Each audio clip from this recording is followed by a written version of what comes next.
ഭൂഷൻ പർവ്വതത്തിൽ നിന്നും തിരിച്ചുവന്ന് കുറച്ചു ദിവസങ്ങൾക്ക് ശേഷം ശ്യാവ്യാവോ അവളുടെ കുടുംബത്തിലുള്ള എല്ലാവരെയും വിളിച്ചു വരുത്തി. അവർക്ക് വേണ്ടി സദ്യയൊരുക്കി. അമ്മാവൻ മു, ചാൻസു, സാന്ത്യാനർ, പിന്നെ മാസുവും ചുന്താവും. മാസുവിനിപ്പോൾ 2 മക്കളുണ്ട്. ഇതെന്താ ഇന്ന് സദ്യയൊക്കെ ഉണ്ടല്ലോ എന്ന് ചാൻസു ചോദിച്ചു. എനിക്കെല്ലാവരും ഒത്തുകൂടണമെന്ന് തോന്നി. എന്നിട്ടവൾ മാസുവിനോടും ചുന്താവിനോടും പറഞ്ഞു, നിങ്ങൾ 2 പേരും ഇനി ഇടയ്ക്കിടയ്ക്ക് അമ്മാവൻ മുയെ വന്ന് കാണണം. മാസിനെയും സാങ്ത്യാനറിനെയും കുറിച്ച് ഇടയ്ക്കിടയ്ക്ക് അന്വേഷിക്കണം. നമ്മൾ തമ്മിൽ രക്തബന്ധമില്ലെങ്കിലും നമ്മൾ ഒരു കുടുംബമാണ്. ലിയോ ചേട്ടൻ വിഷമിക്കേണ്ട, ഞങ്ങൾ ഇടയ്ക്കിടയ്ക്ക് വരാം എന്ന് ചുന്താവ് പറഞ്ഞു. ഇതെല്ലാം കേട്ട് സാങ്ത്യാനർ സംശയത്തോടെ ശ്യാവ്യാവയെ നോക്കി. നീ എന്താ ഒന്നും കഴിക്കാതിരിക്കുന്നത്? ഇതെടുത്ത് കുടിക്ക് എന്ന് അത് കണ്ട് ശ്യാവ്യാവ അവളോട് പറഞ്ഞു. പിന്നെ കാണിക്കുന്നത് ഹാവ്ലിംഗ് രാജാവിനെയാണ്. നമ്മൾ ആദ്യത്തെ എപ്പിസോഡ് മുതൽ കേൾക്കുന്നതാണ് ഹാവ്ലിംഗ് രാജാവിനെക്കുറിച്ച്. പക്ഷേ ഇപ്പോഴാണ് ശ്യാവ്യാവയുടെ അച്ഛനായ ഹാവ്ലിംഗ് രാജാവിനെ കാണിക്കുന്നത്. അദ്ദേഹത്തോടൊപ്പം അദ്ദേഹത്തിന്റെ 2ാമത്തെ ശിഷ്യനുണ്ട്. അവൻ രാജാവിന് ചായ ഒഴിച്ചു കൊടുക്കുകയാണ്. അതിനിടയിൽ ഹാവ്ലിംഗ് രാജാവ് ഇടയ്ക്കിടയ്ക്ക് പ്രതീക്ഷയോടെ വാതിലിന് നേരെ നോക്കുന്നുണ്ട്. ആ സമയത്ത് അവിടേക്ക് വാതിൽ തുറന്ന് സംശുവാൻ വന്നു. അദ്ദേഹം സംശുവാനെ പ്രതീക്ഷിച്ചിരിക്കുകയായിരുന്നു. സംശുവാനെ കണ്ടതും അദ്ദേഹത്തിന്റെ മുഖത്ത് വാത്സല്യം നിറഞ്ഞു. നിന്റെ മുറിവെങ്ങനെയുണ്ട് എന്ന് അദ്ദേഹം ചോദിച്ചു. തങ്കുജലം ഒഴിച്ചതുകൊണ്ട് എന്റെ മുറിവെല്ലാം പെട്ടെന്നുണങ്ങി എന്ന് സംശുവാൻ പറഞ്ഞു.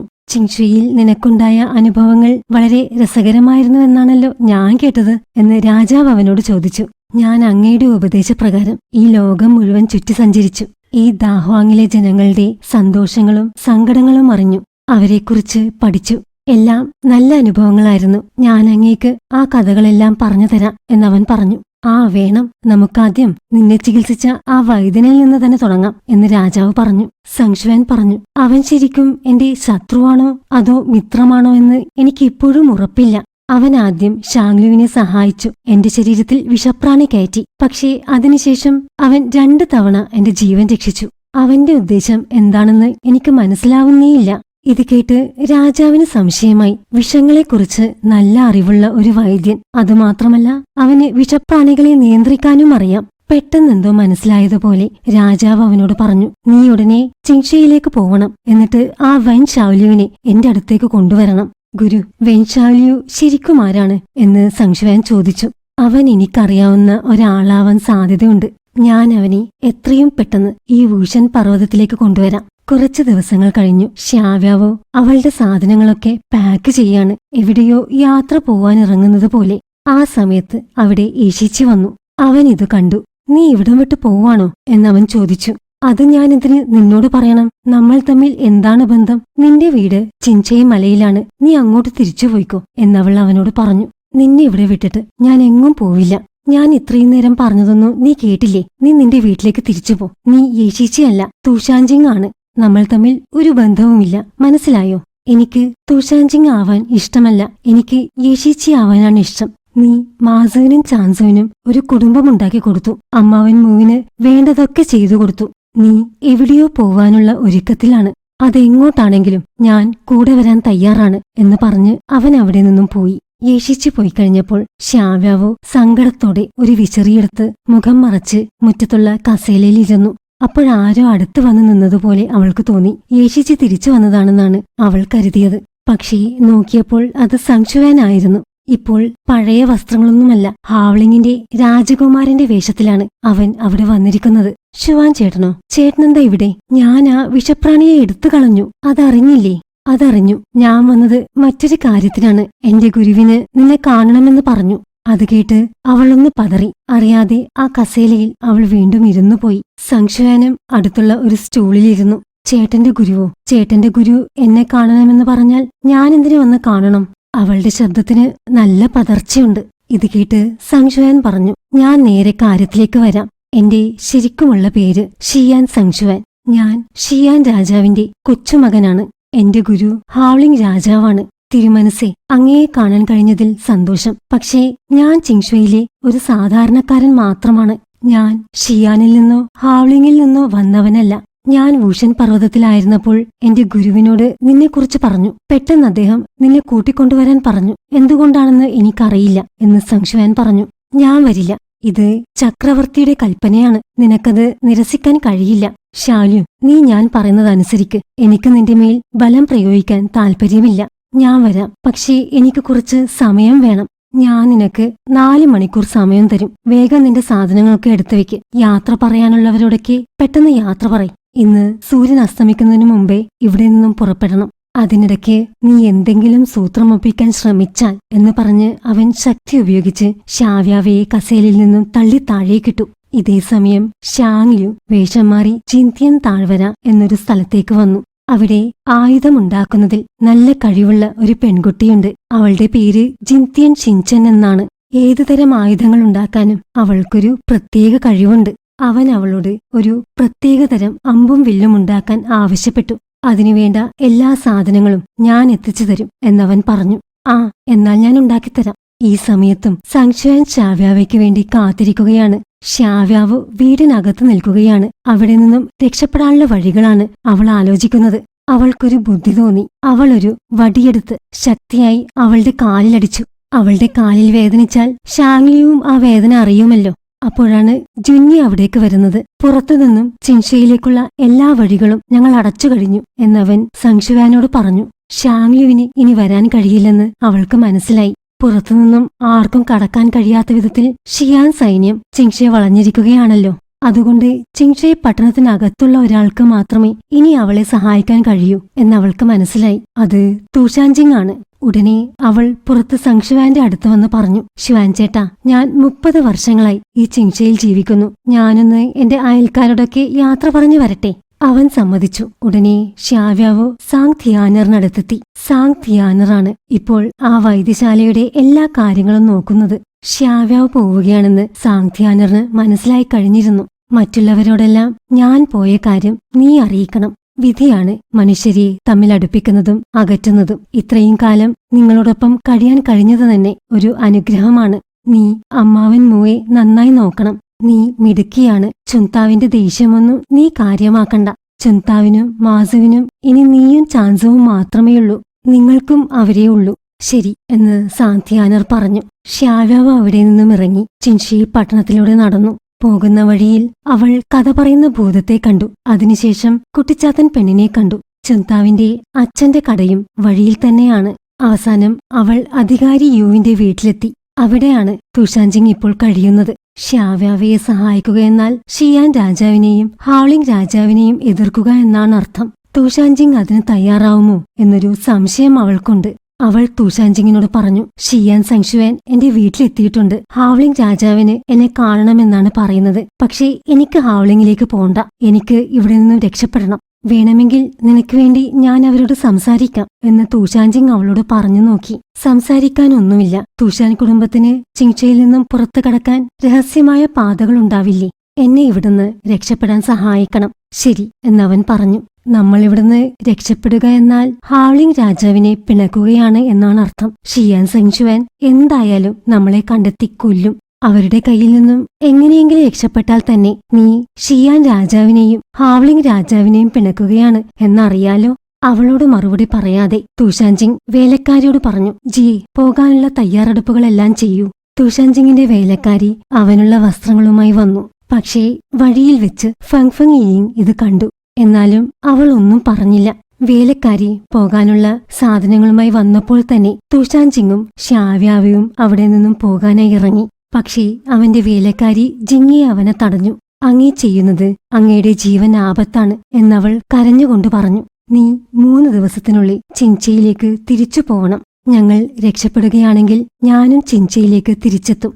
ഇല്ലെങ്കിൽ നീ മറ്റാരെങ്കിലും കണ്ടെത്തി വിവാഹം കഴിക്കണം എന്ന് തുഷാൻജിങ് അവളോട് പറഞ്ഞു. എന്നിട്ട് ഷാവ്യാവയെയും കൂട്ടി അവൻ രഹസ്യ വഴിക്കകത്തേക്ക് കടന്നു. കുറച്ചു കഴിഞ്ഞപ്പോഴേക്കും ജുന്നി സംശുവാന്റെ അടുത്തെത്തി. വെൻ ഷാവ്ലിയു അധികാരി യുവിന്റെ വീട്ടിൽ നിന്നും രക്ഷപ്പെട്ടു എന്നവൻ അറിയിച്ചു. തുഷാൻജിങ്ങിനെ പോലൊരാളെ ഹാവ്ലിംഗ് രാജാവ് പറഞ്ഞതിനെതിരായി എന്തെങ്കിലും ചെയ്യിക്കാൻ കഴിയുന്നുണ്ടെങ്കിൽ വെൻ ഷാവ്ലിയുവിനെ ഞാൻ തീരെ വില കുറച്ചാണ് കണ്ടത് എന്ന് സംശുവാൻ സ്വയം പറഞ്ഞു. ഈ സമയം ഓടിക്കിതച്ച് ഷാങ്ലു ഷാവ്യാവയുടെ വീട്ടിലെത്തി. അവന്റെ വസ്ത്രത്തിലെല്ലാം രക്തത്തിന്റെ പാടുകളുണ്ട്. ഷിയാൻ സൈന്യവുമായി ഒരു ഏറ്റുമുട്ടലിന് ശേഷമാണ് അവൻ ഇവിടെ എത്തിയിട്ടുള്ളത്. ഷാവ്യാവയുടെ കാലിലുണ്ടായ വേദന അവനും അറിഞ്ഞു. അതുകൊണ്ടാണ് അവൻ ഓടിയെത്തിയത്. പക്ഷേ അവിടെ ആരും ഉണ്ടായിരുന്നില്ല. ഈ സമയം തുഷാൻജിങ് ഷാവ്യാവയെയും കൊണ്ട് രഹസ്യ വഴിയിലൂടെ രക്ഷപ്പെട്ട് പുറത്തെത്തി. അവരെത്തിയിട്ടുള്ളത് ഹാവ്ലിങ്ങിലാണ്. അതേസമയം ജുന്നി നേരെ ഫങ് ഫങ് യിങ്ങിന്റെ അടുത്തെത്തി. അവളോട് തുഷാൻജിങ് ഷാവ്യാവയെയും കൊണ്ട് രക്ഷപ്പെട്ട കാര്യം പറഞ്ഞു. എന്നോടൊരു വാക്കുപോലും പറയാതെയാണല്ലോ തുഷാൻജിങ് പോയത്. ഞാനിനി എങ്ങനെ തുഷാൻ തമ്പുരാട്ടിയുടെ മുഖത്തു നോക്കും? അവരെങ്ങോട്ടാണ് പോയിട്ടുണ്ടാവുക എന്ന് അറിയാമോ? ഇത് ഹാവ്ലിങ് രാജാവിന്റെ ഉത്തരവാണ്. തുഷാൻ കുടുംബത്തിനു വേണ്ടി നിങ്ങൾ ഞങ്ങളെ സഹായിക്കണം എന്ന് ജുന്നി പറഞ്ഞു. ഞാൻ തുഷാൻജിങ് കൊണ്ടുപോയ വസ്ത്രങ്ങൾ കണ്ടിരുന്നു. വളരെ നേരിയ വസ്ത്രങ്ങളാണ് കൊണ്ടുപോയിട്ടുള്ളത്. അതുകൊണ്ട് എന്തായാലും ഷിയാനിലേക്കല്ല പോയിട്ടുള്ളത്, ഹാവ്ലിങ്ങിലേക്കാവാനേ വഴിയുള്ളൂ എന്നവൾ പറഞ്ഞു.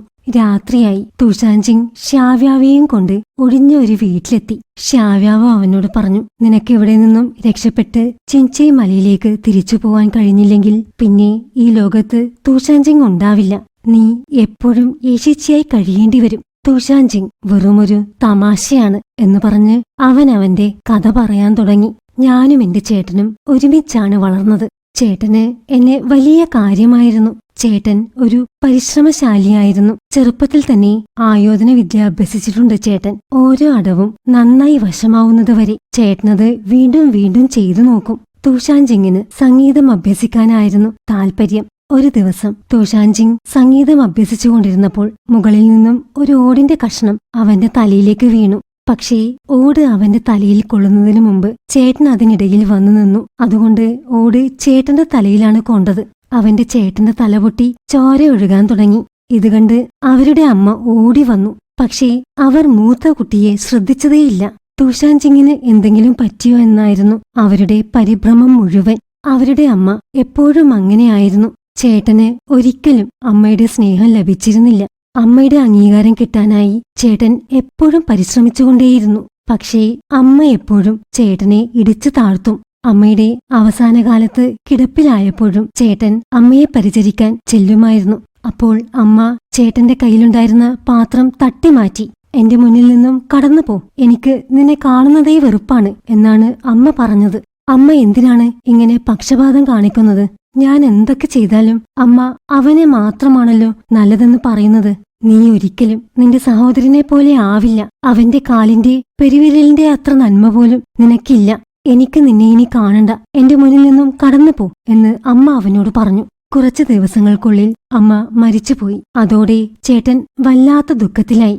ഇനിയൊരിക്കലും അമ്മയുടെ അംഗീകാരം ലഭിക്കാൻ അവന് പരിശ്രമിക്കാനാവില്ലല്ലോ എന്ന സങ്കടത്തിൽ പിന്നീടുള്ള ദിവസങ്ങളിൽ അവൻ വല്ലാതെ മദ്യപിക്കാൻ തുടങ്ങി. ഇത് കണ്ടു നിൽക്കാൻ കഴിയാതെ അവന്റെ മുത്തശ്ശി അവസാനം ചേട്ടനോട് ആ സത്യം പറഞ്ഞു. സത്യത്തിൽ നിന്റെയും നിന്റെ സഹോദരന്റെയും അമ്മ ഒന്നല്ല. അത് കേട്ടതും ചേട്ടൻ വല്ലാതെ തകർന്നുപോയി. അതിനുശേഷം ചേട്ടൻ മദ്യപിച്ചില്ല. എല്ലാം ശരിയായി എന്നാണ് ഞാൻ കരുതിയത്. ഒരു ദിവസം ചേട്ടൻ എന്റെ അടുത്ത് വന്ന് ഒരത്യാവശ്യ കാര്യത്തിന് കൂടെ പോകണമെന്ന് പറഞ്ഞു. ഞാൻ ചേട്ടനെ സംശയിച്ചില്ല. ഞാൻ ചേട്ടനൊപ്പം പോയി. പക്ഷേ പിന്നെ ഞാൻ ഉണർന്നത് ഒരു തടവറയിലാണ്. എന്റെ ശരീരം മുഴുവൻ ചങ്ങലകൾ കൊണ്ട് ബന്ധിച്ചിരുന്നു. 3 വർഷങ്ങൾ ചേട്ടൻ എന്നെ ഉപദ്രവിച്ചു. അവസാനം ഒരു ദിവസം ചേട്ടൻ എന്നെ ഒരിടത്തേക്ക് കൊണ്ടുപോയി. ഷാൻഷി വീടിന് മുന്നിലേക്കാണത്. അതൊരു ചായക്കടയാണ്. പണ്ട് തുഷാൻജിങ് അവിടേക്ക് സ്ഥിരം പോവാറുണ്ടായിരുന്നു. തുഷാൻജിങ് അവിടെ ഇരുന്ന് സംഗീതം വായിക്കുന്നത് കേൾക്കാനായി ദൂരസ്ഥലങ്ങളിൽ നിന്ന് പോലും പെൺകുട്ടികൾ അവിടെ എത്താറുണ്ടായിരുന്നു. തുഷാൻജിങ് വരുമെന്ന പ്രതീക്ഷയിൽ ഇപ്പോഴും പല പെൺകുട്ടികളും അവിടെ കാത്തു നിൽക്കുകയാണ്. അവരുടെ മുന്നിലേക്കാണ് ചേട്ടൻ തുഷാൻജിങ്ങിനെ ഒരു യാചകന്റെ രൂപത്തിൽ കൊണ്ടുചെന്ന് തള്ളുന്നത്. തുഷാൻജിങ് എഴഞ്ഞെഴഞ്ഞ് അവരുടെ സഹായത്തിനായി അവരുടെ അടുത്തേക്ക് ചെന്നു. പക്ഷേ അവർ വെറുപ്പോടെ അവനെ ആട്ടി ഓടിച്ചു. ഏതോ യാചകനാണെന്നാണ് അവർ കരുതിയത്. കണ്ടില്ലേ, നീ ഇപ്പോൾ ആരുമല്ല എന്ന് പറഞ്ഞ് ചേട്ടൻ അവനെ അവിടെ ഇട്ടിട്ട് പോയി. അവന്റെ ഈ കഥ കേട്ട് ഷാവ്യാവോ അവനോട് പറഞ്ഞു, ഷിച്ചി, നീ പേടിക്കണ്ട, ഇനി നിന്റെ കൂടെ ഞാനുണ്ട്. നിന്നെ ഇനി ആരും ഉപദ്രവിക്കില്ല, എനിക്കറിയാം എന്ന് യശിച്ച് പറഞ്ഞു. അടുത്ത ദിവസം രാവിലെ തുഷാൻജിങ്ങും ഷാവ്യാവും താമസിക്കുന്ന സത്രത്തിനു ചുറ്റും തുഷാൻജിങ്ങിന്റെ ആളുകൾ വളഞ്ഞു. ഉടനെ തുഷാൻജിങ് ജേഡുകൊണ്ടുണ്ടാക്കിയ ഒരു കീ ചെയിൻ അവളുടെ കയ്യിൽ കൊടുത്തു. എന്നിട്ട് സത്രത്തിനു പുറത്ത് ഒരു പുകമറ സൃഷ്ടിച്ചു. അത് കാരണം സംശുവാന്റെ ആളുകൾക്ക് ചുറ്റുമുള്ളതൊന്നും കാണാൻ പറ്റാതെയായി. ഷ്യാവ്യാവു തുഷാൻജിങ് കൊടുത്ത കീച്ചെയിൻ ഉപയോഗിച്ച് അവരുടെ ഇടയിലൂടെ തന്നെ ഓടി രക്ഷപ്പെട്ടു. അപ്പോഴേക്കും ആ പുകമറ മാറി. വാതിൽ തുറന്ന് തുഷാൻജിങ് പുറത്തേക്ക് വന്നു. ജുന്നി ഉടനെ അകത്തുപോയി പരിശോധിച്ചിട്ട് തിരിച്ചു വന്നു. വെൻഷാവ്ലു ഇവിടെ നിന്നും രക്ഷപ്പെട്ടു എന്നവൻ സംശുവാനെ അറിയിച്ചു. സംശുവാൻ ജുന്നിയെ ഒന്ന് നോക്കി. അതുകണ്ട് ജിന്നി തുഷാൻജിങ്ങിന്റെ നെഞ്ചിലിടിച്ച് അവനെ താഴെയിട്ടു. ഷ്യാവ്യാവു ഓടി കുറച്ചു ദൂരം ചെന്നിരുന്നു. പക്ഷേ അപ്പോഴവൾ സംശുവാൻ ഉറക്കെ പറയുന്നത് കേട്ടു. വെൻഷാവ്ലു, നിന്റെ കൂടെ ഉണ്ടായിരുന്നയാൾ യേശിച്ചിയാണത്രേ. യേശിച്ചിയെ കൊല്ലാൻ എനിക്കൊരു പാടുമില്ല. സംശുവാൻ ചേട്ടാ, ചേട്ടനെ തോൽപ്പിക്കാൻ ആർക്കുമാവില്ല എന്ന് സ്വയം പറഞ്ഞുകൊണ്ട് ഷ്യാവ്യാവ് തിരിച്ചു സത്രത്തിലേക്ക് തന്നെ പോയി. അപ്പോഴേക്കും യേശിച്ചിയെ സംശുവാൻ തടവിലാക്കി കഴിഞ്ഞിരുന്നു. ഇവന്റെ കാലുകൾ തല്ലിയൊടിക്ക്, ഇവനിനി ഓടി രക്ഷപ്പെടരുത് എന്ന് സംശുവാൻ അവന്റെ ആളുകളോട് പറഞ്ഞു. ജിങ്ങി അത് അക്ഷരം പ്രതി അനുസരിച്ചു. ഷ്യാവ്യാവയുടെ കാലുകൾ തല്ലിയൊടിച്ചു. ആ വേദന ഷാങ്ലിയു അറിഞ്ഞു. നിന്നെ ഒന്നിനും കൊള്ളില്ല, നീ വീണ്ടും പിടിക്കപ്പെട്ടുവല്ലേ എന്ന് ഷാങ്ലിയു മനസ്സിൽ പറഞ്ഞു. എന്നിട്ടവൻ ഊഷൻ പർവ്വതത്തിലേക്ക് പുറപ്പെട്ടു. സംശുവാൻ ഷ്യാവ്യാവയെയും തുഷാൻജിങ്ങിനെയും കുതിരവണ്ടിയിൽ തടവിലാക്കി ഹാവ്ലിങ്ങിലേക്ക് പുറപ്പെട്ടു. തുഷാൻജിങ്ങിന് ഇനിയും ബോധം വന്നിട്ടില്ല. അവൻ ഷ്യാവ്യാവയുടെ മടിയിൽ തലവെച്ച് കിടക്കുകയാണ്. അവന് കൊടുക്കാൻ ഷ്യാവ്യാവയുടെ കയ്യിൽ മരുന്നുകളൊന്നുമില്ല. ഉടനെ ഷ്യാവ്യാവ് സ്വന്തം കൈവിരലിൽ കടിച്ച് അതിൽ നിന്നുള്ള രക്തം തുഷാൻജിങ്ങിന്റെ വായിലേക്ക് ഇറ്റിച്ചു കൊടുത്തു. എന്നിട്ടവൾ പറഞ്ഞു, ഞാൻ നിന്നെ ഇത്രയും കാലം എന്നിൽ നിന്നും പരമാവധി അകറ്റാൻ ശ്രമിച്ചു. ഞാൻ എല്ലാവരെയും വിട്ടുപോകുമ്പോൾ മനസ്സിൽ കുറ്റബോധം തോന്നാതിരിക്കാനാണ് അങ്ങനെ ചെയ്തത്. തുഷാൻജിങ്ങിന് ഇപ്പോഴും ബോധം തെളിഞ്ഞിട്ടില്ല. ഷ്യാവ്യാവ് തുടർന്നു, സാങ്തിയാനർ ഒരു പുകയുന്ന അടുപ്പ് പോലെയാണ്. ചാൻസു അവളെ എല്ലാ വേദനകളിൽ നിന്നും രക്ഷിച്ച് ചേർത്ത് പിടിച്ചിരിക്കുകയാണ്. അത് ശരിക്കും അവളെ ജീവിതത്തിൽ നിന്നുള്ള യാതനകളിൽ നിന്നും രക്ഷിച്ചിട്ടുമുണ്ട്. പക്ഷേ അവൾക്കിപ്പോൾ ഭയമാണ്. ചാൻസു അവളെ ഉപേക്ഷിക്കുമോ എന്ന ഭയം. എന്നാലും ഒരുപാട് സ്ത്രീകൾ ഈ ജീവിതമാണ് തിരഞ്ഞെടുക്കാറുള്ളത്. ഭർത്താവ് ഉപേക്ഷിക്കുമോ എന്ന ഭയം എപ്പോഴും ഉണ്ടെങ്കിലും അത് ജീവിതത്തിലുള്ള യാതനകളെക്കാൾ എത്രയോ ഭേദമാണല്ലോ. ഭർത്താവ് ഉപേക്ഷിക്കലായിരിക്കും എന്ന പ്രതീക്ഷയിൽ അവർ ജീവിക്കും. പക്ഷേ എന്നെ സംബന്ധിച്ചിടത്തോളം ജീവിതത്തിന്റെ യാതനകളാണ് ഭേദം. എനിക്കെന്റെ സ്വാതന്ത്ര്യമെങ്കിലും ഉണ്ടാവുമല്ലോ. എനിക്ക് എന്നെ തന്നെ രക്ഷിക്കാൻ ശ്രമിക്കാം. ഞാൻ എന്റെ ജീവിതത്തിൽ ഒരുപാട് കഷ്ടനഷ്ടങ്ങൾ സഹിച്ചിട്ടുണ്ട്. എനിക്കിനിയും ഒരു മനോവേദന താങ്ങാൻ കഴിയില്ല. അതുകൊണ്ട് ഒരു കട്ടിയുള്ള കവചത്തിനകത്ത് ഞാൻ ഒളിച്ചിരിക്കുകയാണ്. ആ സമയത്ത് യേശിച്ചി പതുക്കെ കണ്ണു തുറന്നു. പെട്ടെന്നവന് വായിൽ രക്തമുള്ളതായി തോന്നി. അവൻ ഷ്യാവ്യാവയുടെ കൈ പിടിച്ചു നോക്കി. അവളുടെ കയ്യിൽ രക്തം കണ്ടു. ഇത് നിന്റെ രക്തമാണോ എന്നവൻ ചോദിച്ചു. നിന്റെ അന്നത്തെ മുറിവുകളെല്ലാം പിന്നെ എങ്ങനെയാണ് മാറിയത് എന്ന് അവൾ ചോദിച്ചു. അപ്പോഴാണ് യേശിച്ചിക്ക് ഒരു കാര്യം മനസ്സിലായത്. ഷാങ്ലിവിന്റെ അടുത്തുനിന്നും തിരിച്ചു വരുമ്പോൾ ഷ്യാവ്യാവയുടെ കഴുത്തിൽ കാണുന്ന പാട് അവൻ അവളുടെ രക്തം കുടിച്ചതാണ്. അല്ലാതെ അവൻ വിചാരിച്ചതുപോലെ അതല്ല. അത് മനസ്സിലായപ്പോൾ യേശിച്ചി ചിരിച്ചുപോയി. ഷാങ്ലിയും അവന്റെ മുറിവുകൾ ഭേദമാക്കാനായി നിന്റെ രക്തമാണോ ഉപയോഗിച്ചിരുന്നത്? അവൻ എന്നെ ഒരൊറ്റമൂലിയായിട്ടാണ് കാണുന്നത്. അവൻ എന്നെ കണ്ടാൽ തന്നെ എന്നോടൊന്ന് ചോദിക്കുക പോലും ചെയ്യാതെ എന്റെ രക്തം കുടിക്കും. അത് കേട്ട് യേശിച്ചി പറഞ്ഞു, ഇനി ഇങ്ങനെ ചെയ്യരുത്. മുറിവുകൾ തനിയെ ഭേദമായിക്കോളും. അതിന് നിന്റെ രക്തമൊന്നും ആവശ്യമില്ല. അങ്ങനെ യാത്ര ചെയ്ത് യേശിച്ചിയും ഷ്യാവ്യാവയും അവസാനം ഹാവ്ലിങ്ങിലെത്തി. സംശുവാൻ അവരെ നേരെ കൊണ്ടുപോയത് അവിടുത്തെ ഡ്രാഗൺ ജയിലിലേക്കാണ്. ഷ്യാവ്യാവയുടെ കാലൊടിഞ്ഞിരിക്കുകയാണല്ലോ. അതുകൊണ്ട് യേശിച്ചി അവളെ എടുത്തുകൊണ്ടാണ് ജയിലിനകത്തേക്ക് പോയത്. അതിനകത്ത് ഇരുട്ടാണ്. യേശിച്ചി അവന്റെ ദൈവിക ശക്തി ഉപയോഗിച്ച് അവിടെയെല്ലാം വിളക്കുകൾ തെളിച്ചു. എന്നിട്ട് ഷ്യാവ്യാവയെ അവന്റെ നെഞ്ചോട് ചേർത്ത് കിടത്തി. ഇത് കണ്ട് ഷ്യാവ്യാവ് അവനോട് ചോദിച്ചു, ഇനി ഒരിക്കലും ഇതിന് പുറത്തു കടക്കാൻ നമുക്ക് കഴിഞ്ഞില്ലെങ്കിലോ? നമ്മുടെ ജീവിതം ഇതിനകത്ത് തന്നെ ആയിപ്പോയാലോ? നല്ലത് എന്ന് യേശിച്ചി പറഞ്ഞു. നല്ലതോ? ഒരു തടവറയിൽ കിടക്കുന്നതോ? യേശിച്ചി പറഞ്ഞു, ഇവിടെ നീയും ഞാനും മാത്രമേ ഉള്ളൂ. നല്ല സ്വസ്ഥതയുണ്ടിവിടെ. അത് കേട്ടതും ഷ്യാവ്യാവയുടെ ഉള്ളിലുള്ള ഭയം തലപൊക്കി. അവൾ പറഞ്ഞു, ഷീച്ചി, ഞാൻ നിന്നെ രക്ഷിച്ചു. 6 വർഷം നിന്നെ പരിപാലിച്ചു. അതിനു പകരമായി നീയും എന്നെ രക്ഷിച്ചു. അതുകൊണ്ട് ഇവിടുന്ന് പുറത്തു പോയാൽ പിന്നെ ഞാൻ നിന്നെ ബുദ്ധിമുട്ടിക്കില്ല. ഞാൻ ദൂരെ എവിടേക്കെങ്കിലും പോയിക്കോളാം. ഞാൻ നിന്നെ വിട്ടു പോവില്ല എന്ന് യേശിച്ചി പറഞ്ഞു. പിന്നെ ഇനിയുള്ള കാലം നീ എന്റെ കൂടെ ജീവിക്കാൻ പോവാണോ? ഞാനൊരു പുരുഷനാണ്, നീ ഒരു പെണ്ണാണ് എന്ന് യേശിച്ചി പറഞ്ഞു. അതെങ്ങനെ മനസ്സിലായി? ആ ഷാങ്ലുവിന് പോലും മനസ്സിലായില്ലല്ലോ എന്നവൾ പറഞ്ഞു. ഷാങ്ലു കാണാത്ത ഒരു കാര്യം ഞാൻ കണ്ടു എന്നവൻ പറഞ്ഞു. അതെന്ത് കാര്യം എന്ന് ഷ്യാവ്യാവ് ചോദിച്ചു. എന്റെ മുറിവുകൾ ഭേദമായ സമയത്ത് ഒരു ദിവസം നീ എന്നോട് കുളിക്കാൻ പറഞ്ഞില്ലേ? അന്ന് എന്റെ ശരീരം കണ്ടപ്പോൾ നാണം കൊണ്ട് നിന്റെ മുഖം ചുവന്നത് ഞാൻ കണ്ടിരുന്നു. എനിക്ക് നാണമൊന്നും വന്നില്ല എന്ന് പറഞ്ഞ് ശ്യാവ്യാവ് മുഖം തിരിച്ചു.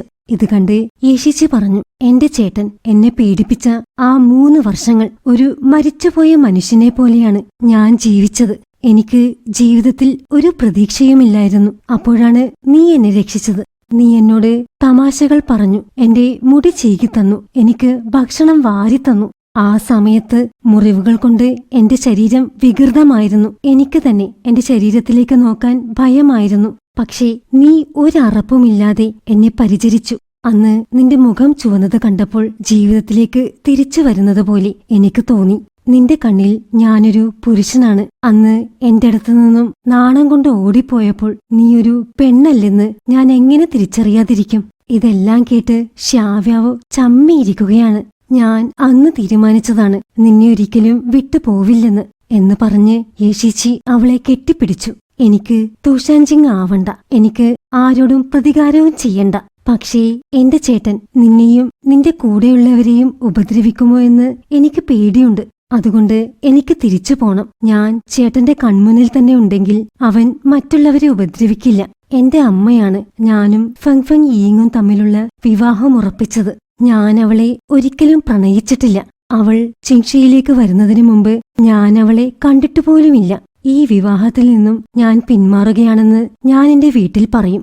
എനിക്കൊരു 15 വർഷം തരണം. ഞാൻ യേശിച്ചിയായി നിന്റെ അടുത്തേക്ക് തന്നെ തിരിച്ചു വരും. ഞാൻ എന്ത് ചെയ്യണം എന്ന് അവൾ ചോദിച്ചു. അതുവരെ നീ മറ്റൊരാളെയും പ്രേമിക്കരുത്. നിനക്കെന്നെ ഇനിയും അറിയില്ല. ഞാൻ 15 വർഷം പോയിട്ട് 50 വർഷം കഴിഞ്ഞാലും ആരെയും പ്രേമിക്കില്ല. അവൾ അത് പറഞ്ഞ ആ നിമിഷത്തിൽ വൂഷൻ പർവ്വതത്തിലെ സമുദ്രത്തിനടുത്ത് ഒരാൾ പൊങ്ങി വന്നു. നമ്മുടെ ഷാങ്ലിയു. അവൻ വൂഷൻ പർവ്വതത്തിനു ചുറ്റുമുള്ള സുരക്ഷാ വലയത്തെ ഭേദിച്ചു. എന്നാൽ നീ എന്നോട് സത്യം ചെയ്യ എന്ന് യേശിച്ചി അവളോട് പറഞ്ഞു. അവൾ സത്യം ചെയ്തു. പെട്ടെന്ന് അവിടേക്ക് അവിടുത്തെ കാവൽക്കാർ വന്നു. യേശിച്ചി അവിടുത്തെ വിളക്കുകളെല്ലാം അണച്ചു. കാവൽക്കാർ തടവറ തുറന്നുകൊടുത്തു. യേശിച്ചി ശ്യാവ്യാവെയും കൊണ്ട് പുറത്തേക്ക് വന്നു. പുറത്ത് സംശുവാൻ അവരെ കാത്തു നിൽക്കുന്നുണ്ടായിരുന്നു. പക്ഷേ പുറത്ത് കടന്നപ്പോൾ അവിടെ മറ്റാരോ നിൽക്കുന്നുണ്ടെന്ന് അവൾക്ക് തോന്നി.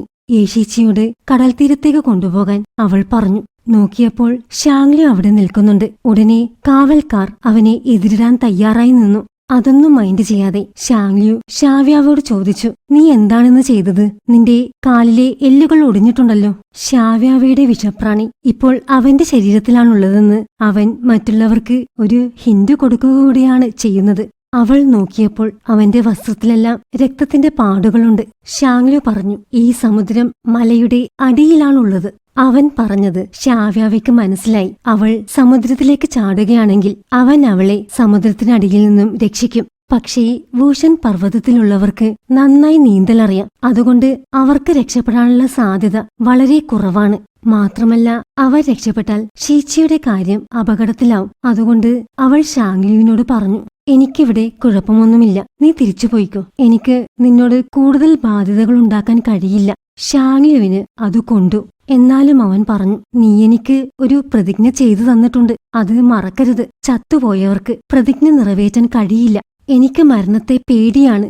നിനക്ക് തന്ന ഉറപ്പ് പാലിക്കാനായി ഞാൻ ജീവനോടെ ഇരിക്കും എന്നവൾ പറഞ്ഞു. ശരി എന്ന് പറഞ്ഞ് അവൻ തിരിച്ചുപോയി. അങ്ങനെ യേശിച്ചി ശ്യാവ്യാവെയും കൊണ്ട് ഹാവ്ലിംഗ് കൊട്ടാരത്തിന്റെ മുറ്റത്തെത്തി. ശ്യാവ്യാവോ ചെറുപ്പത്തിൽ ഒരുപാട് ഓടിക്കളിച്ച സ്ഥലമാണ് ഈ കൊട്ടാരമുറ്റം. ശ്യാവ്യാവോ ഇപ്പോഴുള്ള വേഷത്തിൽ രാജാവിന്റെ മുന്നിലേക്ക് കൊണ്ടുപോകാൻ കഴിയില്ല. അതുകൊണ്ട് സംശുവാൻ അവരെ നേരെ അവന്റെ മുറിയിലേക്കാണ് കൊണ്ടുപോയത്. രാജാവ് എപ്പോൾ വേണമെങ്കിലും നിങ്ങളെ വിളിപ്പിക്കാം, അതുകൊണ്ട് കുളിച്ചു തയ്യാറായി നിൽക്കണം എന്ന് അവൻ അവരോട് പറഞ്ഞു. എന്റെ കാൽ ശരിയാക്കിത്ത എന്ന് ശ്യാവ്യാവോ സംശുവാനോട് പറഞ്ഞു. നിന്റെ കാൽ ഞാൻ ശരിയാക്കിയാൽ നീ ഇവിടുന്ന് ഓടിപ്പോവാൻ ശ്രമിക്കും. അത് മാത്രമല്ല, നീ ഇവിടെ ഇറങ്ങി നടന്നാൽ ഞാൻ നിന്നെ കാണും. ഞാൻ ഇവിടുത്തെ രാജകുമാരിയാണ്. ഒരു രാജകുമാരിയെയാണ് നീ മുമ്പ് വിഷമിപ്പിച്ചത്. അവൾ അതിന് നിന്നോട് കണക്ക് തീർക്കും. അതുകൊണ്ട് നിനക്ക് തന്നെയായിരിക്കും ബുദ്ധിമുട്ട്. കുറച്ചു കഴിഞ്ഞ് രാജാവ് അവരെ വിളിപ്പിച്ചു. യേശിച്ചി ശ്യാവ്യാവെയും എടുത്ത് ഹാവ്ലിംഗ് രാജാവിന്റെ മുന്നിൽ വന്നു നിന്നു. ശ്യാവ്യാവോ ആണെങ്കിൽ രാജാവിനെ നോക്കാതെ മുഖം തിരിച്ചു പിടിച്ചിരിക്കുകയാണ്. രാജാവാണെങ്കിൽ അവളുടെ മുഖമൊന്ന് കാണാനായി ആകാംക്ഷയോടെ നോക്കിയിരിക്കുകയാണ്. ശ്യാവ്യാവയെ താഴെ ഇരുത്തി യേശീച്ചി രാജാവിനെ വണങ്ങി. എന്റെ പേര് യേശീച്ചി എന്നവൻ സ്വയം പരിചയപ്പെടുത്തി. അവസാനം ശ്യാവ്യാവോ പതുക്കെ മുഖമുയർത്തി അച്ഛനെ നോക്കി. രാജാവിന് അവളുടെ അവസ്ഥ കണ്ടിട്ട് സഹിക്കാനാവുന്നില്ല. ആരാണ് നിന്റെ കാലിങ്ങനെ ആക്കിയത് എന്നദ്ദേഹം ചോദിച്ചു. ഞാനാണ്. വെൻ ഷാവ്ലിയു ഓടി രക്ഷപ്പെടാൻ ശ്രമിച്ചു. ഞാനൊരു ചെറിയ ശിക്ഷ കൊടുത്തതാണ് എന്ന് സംശുവാൻ പറഞ്ഞു. രാജാവ് അതിനൊന്നും പറഞ്ഞില്ല. ചെയ്തത് സംശുവാനല്ലേ, എന്തെങ്കിലും പറയാൻ പറ്റുമോ? ഇന്നുച്ചയ്ക്ക് നിങ്ങൾ എന്റെ കൂടെ ഇരുന്ന് ഭക്ഷണം കഴിക്കണം എന്ന് രാജാവ് ശ്യാവ്യാവയോട് പറഞ്ഞു. പിന്നെ കാണുന്നത് അവർ ഒരുമിച്ച് ഭക്ഷണം കഴിക്കാനിരുന്നതാണ്. ശ്യാവ്യാവോ ഞാനൊരു സാധാരണക്കാരനാണ്, എനിക്ക് കൊട്ടാരവുമായി ഒരു ബന്ധവുമില്ല എന്ന് കാണിക്കാനായി കഷ്ടപ്പെടുകയാണ്. ഒരു ടേബിൾ മാനസും ഇല്ലാതെ വാരി വലിച്ചു തിന്നുന്നു. ചിലതൊക്കെ എടുത്ത് കഴിച്ചു നോക്കി അവിടെ തന്നെ തുപ്പുന്നു. അവസാനം കൈ കഴുകാൻ കൊണ്ടുവന്ന വെള്ളം അവളെടുത്ത് കുടിച്ചു. ഇവൻ ഇതിനു മുമ്പ് ഇങ്ങനൊന്നും അല്ലായിരുന്നല്ലോ എന്ന രീതിയിൽ സംശുവാൻ ശ്യാവ്യാവയെ തന്നെ നോക്കുകയാണ്. രാജാവാണെങ്കിൽ ഒന്നും അറിയാത്തതുപോലെ ഇരിക്കുകയാണ്. അവസാനം രാജാവ് അവളോട് ചോദിച്ചു, നിനക്ക് എന്തു വേണമെന്നാണ് ആഗ്രഹം? എനിക്കുണ്ടല്ലോ ഒരു കുന്നോളം പണം വേണം. നിനക്ക് എന്ത് ഭക്ഷണം കഴിക്കാനാണ് ആഗ്രഹമെന്നാണ് ഞാൻ ചോദിച്ചത്. അങ്ങനെയൊന്നുമില്ല, എന്ത് തന്നാലും ഞാൻ കഴിക്കും എന്നവൾ പറഞ്ഞു. രാജാവ് പറഞ്ഞു, ഞാനിവിടുത്തെ പാചകക്കാരോട് ചിങ്കായ് കേക്കുണ്ടാക്കാൻ പറഞ്ഞിട്ടുണ്ട്. അതല്ലാതെ മറ്റെന്തെങ്കിലും വേണമെങ്കിൽ എന്നോട് പറഞ്ഞാൽ മതി. ഞാൻ ഇവിടുത്തെ പാചകക്കാരനോട് അതുണ്ടാക്കാൻ പറയാം. നിനക്ക് രാത്രി അത് കഴിച്ച് കഥ കേട്ടുകൊണ്ടുറങ്ങാം എന്ന് രാജാവ് പറഞ്ഞു. ഇത് കേട്ടതും സംശുവാൻ പെട്ടെന്ന് വെൻ ഷാവ്ലിയുവിനെ നോക്കി. രാജാവ് പറഞ്ഞതെല്ലാം ചെറുപ്പത്തിൽ ശ്യാവ്യാവയ്ക്ക് ഇഷ്ടമുള്ള കാര്യങ്ങളായിരുന്നു. ഈ മുന്നിലിരിക്കുന്നത് ശ്യാവ്യാവോ ആണെന്ന് അവൻ തിരിച്ചറിഞ്ഞു. അച്ഛനും ചേട്ടനും അവളെ തിരിച്ചറിഞ്ഞുവെന്ന് ശ്യാവ്യാവയ്ക്കും മനസ്സിലായി. അത് മറച്ചു പിടിച്ചുകൊണ്ട് അവൾ പറഞ്ഞു, ഞാനൊരു സാധാരണക്കാരനാണ്. ഇതൊക്കെ കഴിച്ചിട്ട് തന്നെ എന്റെ വയറ് നിറഞ്ഞു. ശിച്ചി, നമുക്ക് പോകാം. അത് കേട്ടതും യേശീച്ചി അവളെയും കൊണ്ട് അവിടെ നിന്നും പോയി. ഉടനെ സംശുവാൻ രാജാവിന്റെ അടുത്ത് വന്ന് ചോദിച്ചു, വെൻ ഷാവ്ലിയു ശരിക്കും ആരാണ്? അങ്ങയുടെ സുഹൃത്തിന്റെ മകനാണ് എന്നല്ലേ എന്നോട് പറഞ്ഞത്? വെൻ ഷാവ്ലിയു ശ്യാവ്യാവോ ആണോ? രാജാവ് ഒന്നും പറഞ്ഞില്ല. പക്ഷേ അത് ശ്യാവ്യാവോ തന്നെയാണെന്ന് രാജാവിന്റെ മുഖത്ത് വ്യക്തമാണ്. ഞാൻ അവളോട് ചോദിക്കട്ടെ, ഇത്രയും കാലം അവൾ ആരാണെന്ന് ഞങ്ങളിൽ നിന്നും മറച്ചു പിടിച്ചത് എന്തുകൊണ്ടാണെന്ന് എന്ന് സംശുവാൻ പറഞ്ഞു. അവൾ ശരിക്കും ആരാണെന്ന് അവൾ തന്നെ വന്ന് നമ്മളോട് പറയണം. അല്ലാതെ നമ്മൾ അവളെ നിർബന്ധിക്കരുത്. ചില സമയങ്ങളിൽ തിന്മയ്ക്ക് മാത്രമല്ല സ്നേഹത്തിനും ദോഷം ചെയ്യാൻ കഴിയും. അതുകൊണ്ട് അവളായിട്ട് വന്ന് നമ്മളോട് പറയാനുള്ള സമയം നമ്മൾ അവൾക്ക് കൊടുക്കണം. സംശുവാൻ വളരെ ദുഃഖത്തോടെ രാജാവിന്റെ മുറിവിട്ടിറങ്ങി. ശ്യാവ്യാവു മുമ്പ് 2 തവണ അവനെ രക്ഷിച്ചത് എന്തുകൊണ്ടാണെന്ന് ഇപ്പോൾ അവന് മനസ്സിലായി. അവൻ മനസ്സിൽ പറഞ്ഞു, നീ ആരാണെന്ന് എത്രയോ തവണ നീ എന്നോട് പറഞ്ഞു കഴിഞ്ഞു. പക്ഷേ ക്രൂരത കാരണം ഞാൻ അന്ധനായിപ്പോയി. നീ ശരിക്കും ആരാണെന്ന് ഞാൻ കണ്ടില്ല. എന്നിട്ട് സംശുവാൻ നേരെ ശ്യാവ്യാവയുടെ മുറിയിലേക്ക് വന്നു. ആ സമയത്ത് യേശീച്ചി അവൾക്ക് ലോങ്കൻ പഴം കൊടുക്കുകയാണ്. ഇത് കണ്ട് ലോങ്കൻ പഴം അവൾക്കിഷ്ടമല്ല എന്ന് പറയാൻ പോവുകയായിരുന്നു സംശുവാൻ. പക്ഷേ അപ്പോഴേക്കും ലോങ്കൻ പഴം ഞാൻ കഴിക്കാറില്ല എന്ന് ശ്യാവ്യാവ് പറഞ്ഞു. ഇതും കൂടെ കേട്ടതോടെ ഇത് ശ്യാവ്യാവ് തന്നെയാണെന്ന് സംശുവാന് 100% ഉറപ്പായി. അവനൊന്നും മിണ്ടാതെ ശ്യാവ്യാവയുടെ അടുത്തേക്ക് പോയി അവളുടെ ഒടിഞ്ഞ കാലിൽ തൊടാൻ ശ്രമിച്ചു. സംശുവാൻ ശ്യാവ്യാവയെ ആക്രമിക്കാൻ പോവുകയാണെന്നാണ് യേശീച്ചി കരുതിയത്. യേശീച്ചി അവന്റെ കയ്യിൽ മുറിവേൽപ്പിച്ചു. സംശുവാൻ ശ്യാവ്യാവയ്ക്ക് കൊടുത്ത വേദനകളുടെ മുന്നിൽ ഈ വേദനയൊന്നും ഒന്നുമല്ലല്ലോ. അതുകൊണ്ട് അവനാ മുറിവൊന്നും കാര്യമാക്കാതെ ശ്യാവ്യാവയുടെ ഒടിഞ്ഞ കാല് ദൈവിക ശക്തി കൊണ്ട് നേരെയാക്കി. അവളുടെ കാലൊടിച്ചതും അവളെ ചോദ്യം ചെയ്യാനായി വിരകളെ കൊണ്ട് കൈ കടിപ്പിച്ചതും എല്ലാം അവന് ഓർമ്മ വന്നു. അവന് വല്ലാത്ത കുറ്റബോധം തോന്നി. നിനക്ക് വേദനിക്കുന്നുണ്ടോ എന്നവൻ ചോദിച്ചു. ശ്യാവ്യാവയുടെ കണ്ണുകൾ നിറഞ്ഞൊഴുകി. ഇല്ല എന്നവൾ പറഞ്ഞു. സംശുവാനും അവന്റെ കണ്ണുനീർ തടഞ്ഞു നിർത്താൻ പറ്റുന്നില്ല. ഇവനെ നന്നായി നോക്കണം എന്ന് യേശീച്ചിയോട് പറഞ്ഞ് സംശുവാൻ അവിടെ നിന്നും പോയി. രാത്രിയായി. അപ്പോഴും സംശുവാൻ അവിടെ ഒരിടത്തിരുന്ന് കഴിഞ്ഞ കാര്യങ്ങളെക്കുറിച്ചെല്ലാം ഓർത്ത് സ്വയം പഴിച്ചുകൊണ്ടിരിക്കുകയാണ്. ശ്യാവ്യാവയെ എന്റെ അടുത്തേക്ക് തിരിച്ചു കൊണ്ടുവരുമെന്ന് ഞാൻ അവൾക്ക് ഉറപ്പു കൊടുത്തതാണ്. ആ വാക്ക് ഞാൻ പാലിച്ചിരുന്നെങ്കിൽ അവളെ കാണാതാവില്ലായിരുന്നു എന്നൊക്കെ ആലോചിച്ച് അവൻ കരയുകയാണ്. ആ സമയത്താണ് രാജാവ് അവിടേക്ക് വരുന്നത്. ഈ എപ്പിസോഡ് ഇവിടെ അവസാനിക്കുകയാണ്. നിങ്ങളുടെ അഭിപ്രായങ്ങൾ തീർച്ചയായും അറിയിക്കൂ. ഡ്രാമ ഇഷ്ടമായെങ്കിൽ സബ്സ്ക്രൈബ് ചെയ്യൂ. അടുത്ത വീഡിയോയുമായി ഉടനെ വരാം. Thanks for watching.